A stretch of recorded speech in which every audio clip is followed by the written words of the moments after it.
आज आपके समक्ष 25 सप्ताह की कार्ययोजना के अंतर्गत कक्षा 1 की गणित की 15वें सप्ताह के पहले दिन की शिक्षण योजना प्रस्तुत है। इस शिक्षण योजना का उद्देश्य है शून्य की अवधारणा यानी कि मात्रात्मक और प्रतीकात्मक को समझना। जो भी हमारी शून्य की अवधारणा है उसको समझना, चाहे वो मात्रात्मक रूप में हो या वो प्रतीक के रूप में हो। यहाँ पर हम जो संसाधन लेंगे वो आइसक्रीम स्टिक लेंगे। तो सबसे पहले हम गणितीय बातचीत करेंगे। बच्चों को एक कहानी के आधार पर हम शून्य की अवधारणा को समझाएंगे। इसमें हम 12 से 14 मिनट का समय लेंगे। आप यहाँ पर एक कहानी की शुरुआत करेंगे, जैसे कि एक कटोरी में 3 लड्डू लेकर अजय घर की तरफ जा रहा था। आप उसी तरह से आप चाहें तो सच में ही ऐसे कटोरी में लड्डू का प्रयोग कर सकते हैं, अन्यथा आप ब्लैक बोर्ड पर इसका वर्णन कर सकते हैं। जैसे बोर्ड पर आप 3 लिखेंगे। अचानक टोकरी हिली और टोकरी से एक लड्डू गिर गया। अब आप बच्चों से पूछेंगे कि कितने लड्डू बचे। अब अजय जैसे ही थोड़ा तेज चलने लगा, टोकरी से फिर एक लड्डू गिर गया। फिर बच्चों से आप पूछें कि अब टोकरी में कितने लड्डू बचे। इस बार फिर से टोकरी हिली और एक लड्डू नीचे गिर गया। अब टोकरी में कितने लड्डू बचे। तो फिर आप बच्चे जो भी जवाब देंगे उसको स्वीकारते हुए आप बच्चों को समझाएंगे, अब टोकरी में एक भी लड्डू नहीं बचा। इसको बोलते हैं शून्य।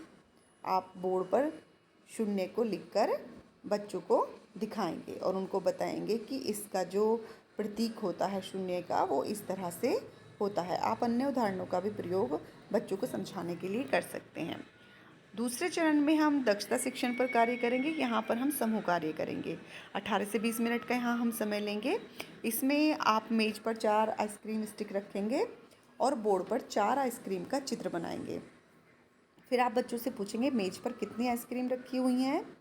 वह संख्या अपनी कॉपी में लिखकर दिखाइए।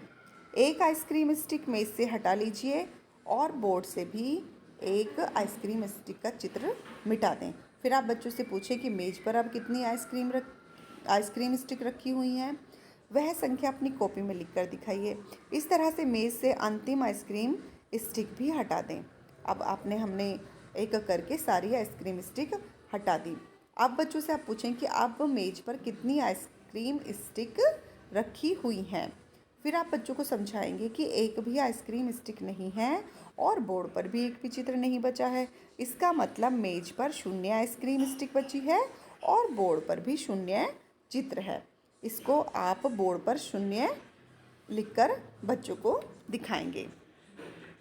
अब तीसरे चरण में 10 से 12 मिनट का हम समय लेंगे। यहाँ पर हम बोर्ड पर कार्य कराएंगे। तो आप बोर्ड पर दिए गए चित्र को बनाएं। जो भी चित्र नीचे यहाँ पर आपको दिखा हुआ है, एक ग्लास में 2 स्ट्रॉ है। तो इस तरह से आप बच्चों को बोलेंगे कि जो संख्या लिखी है उतने ही गोले बॉक्स के अंदर बनाएं और उसके ऊपर एक बॉक्स बना हुआ है और एक तरफ 7 है और एक तरफ शून्य लिखा हुआ है। उसके बाद आप बच्चों से पूछेंगे कि दूसरे बॉक्स में कितने गोले बनाएं। दूसरे बॉक्स में एक भी गोला क्यों नहीं आया। आप यहाँ पर गमले, जिस पौधे में कोई पत्ती ना हो, ऐसा का चित्र बनाकर बच्चों से उसे देखकर लिखने को कहें। यहाँ पर जो गमला है, मुझे लगा कि ग्लास में स्ट्रॉ है, लेकिन इसका गमले का वर्णन किया गया। तो यहाँ पर गमला है और इस गमले में सिर्फ 2 डंडियाँ हैं, उस पर ना कोई फूल है ना कोई पत्ते हैं। तो इस तरह से हम अन्य उदाहरण का भी प्रयोग कर सकते हैं। उसके बाद आप देखेंगे कि 70% बच्चों ने प्रश्नों का सही उत्तर दिया। यदि हाँ, तो आप जो हमारा कार्यपत्रक है 15वें सप्ताह का पहले दिन का, उसको कराएंगे और यदि नहीं तो आप अपनी योजना में बदलाव लाकर इसको दोहराएंगे ताकि बच्चे समझ सकें। अब हम बात करते हैं कार्यपत्रक की। तो ये हमारा कार्यपत्रक होगा। यहाँ पर लड्डू की संख्या गिनकर लिखनी है। हर बॉक्स में कितने लड्डू हैं उनकी संख्या नीचे लिखनी है और इस बॉक्स में एक भी लड्डू नहीं है तो इसकी भी जो भी संख्या होगी, एक भी नहीं को क्या बोला जाता है, शून्य, तो उसकी संख्या यहाँ पर लिखनी है। खाली स्थान में संख्या लिखें। सीमा के पास 2 गुब्बारे थे। चिंटू और रीता को उसने एक गुब्बारा देने के बाद सीमा के पास कितने गुब्बारे बचे। तो यहाँ पर बच्चे लिखेंगे कि 2 गुब्बारे 2 लोगों को दे दिए तो कितना बचा? 0। मिलान करें, यहाँ पर मिलान करेंगे कि कितनी साइकिल हैं। अगर ऊपर 5 है तो 5 से मिलान होगा, 3 है तो 3 से होगा, 1 है तो 1 से होगा, और अगर 1 भी नहीं है तो 0 से यानी कि 0 से मिलान होगा। तीसरे कालांश में हम गतिविधि करेंगे। तो यहाँ पर हम जो गतिविधि करेंगे उसमें कोई ख़ास हमारे पास संसाधन नहीं है। आप चाहें तो अपने द्वारा सुझाई कोई भी गतिविधि का आप प्रयोग करेंगे। तो यहाँ आप एक बच्चों को एक गोल घेरे में खड़ा करें और बच्चों को आप हाव भाव के साथ निम्नलिखित गतिविधि करवाएंगे। जैसे चिड़िया उड़ उड़ जाए, चिड़िया खुशी से गाए। 5 छोटी चिड़िया खाती थी अचार, एक चिड़िया उड़ गई बाकी बची 4। 4 छोटी चिड़िया बजा रही थी बीन, एक चिड़िया उड़ गई बाकी बची 3। 3 छोटी चिड़िया धान रही थी बो, एक चिड़िया उड़ गई बाकी बची 2। 2 छोटी चिड़िया धूप रही थी सेक, एक चिड़िया उड़ गई बाकी बची 1।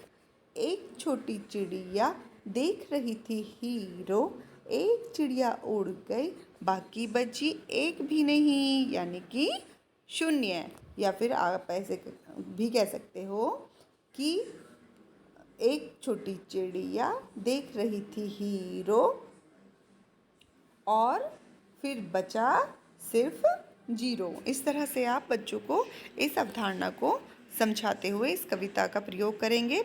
आपके पास अन्य कोई इससे अच्छी कविता हो तो आप उसका भी प्रयोग कर सकते हैं। और उसके बाद आप बोर्ड पर 0 का प्रतीक बनाकर बताएं कि कि अब 0 चिड़िया है। इस पर आप बताएंगे 1 भी न रह जाना 0 कहलाता है। जब हमारे पास 1 भी नहीं रहता है तो उसे हम 0 कहते हैं। आप 0 और 0 के अर्थ पर विशेष ध्यान देंगे।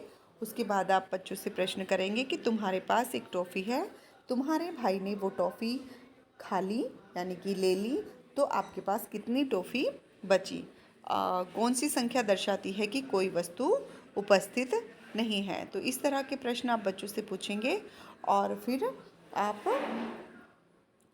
उन बच्चों की जो हम अवधारणा 0 की उन्हें सिखाना चाहते हैं, देखेंगे कि बच्चे उस अवधारणा को सीख पा रहे हैं या नहीं। अगर जो बच्चे नहीं सीख पा रहे हैं तो आप उन पर विशेष ध्यान देंगे ताकि सभी बच्चों को 0 की अवधारणा समझ में आ सके। धन्यवाद।